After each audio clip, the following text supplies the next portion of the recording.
ফেসবুকে ঢুকলে চাঁদার নিউজ, ইউটিউবে গেলেও চাঁদার ভিডিও, এখানে অঙ্ক করে দিয়ে আসছি, এখানেও চাঁদার অঙ্ক।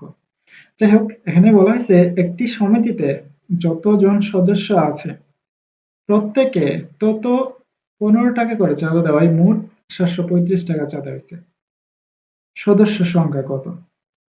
প্রশ্নটা বুঝতে হবে, একটা সমিতিতে যতজন সদস্য আছে তারা প্রত্যেকে তত 15 টাকা করে চাঁদা দেয়, আর চাঁদার মোট পরিমাণ হয় 735 টাকা।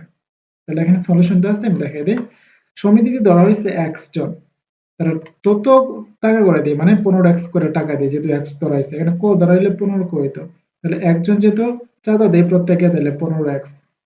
ঠিক আছে, তাহলে শর্তের মধ্যে কি হবে, x ইন্টু 15x এর দুইটার গুণফল সমান হচ্ছে 735 টাকা। তাহলে এখানে গুণ করলে কত হইতেছে, মানে একটু শর্ট করছে ওরা, 15x স্কয়ার সমান হচ্ছে 735।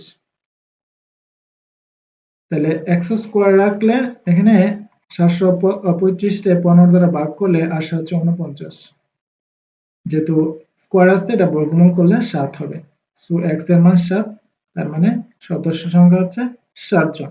7 জন 15 টাকা করে দিলে, মানে 15 গুণ আর কি টাকা করে দিলে 735 টাকা হয়। মানে টোটাল কত, ওই সদস্য মানে ওই কমিটিতে বা সমিতিতে সদস্য সংখ্যা হচ্ছে 7 জন।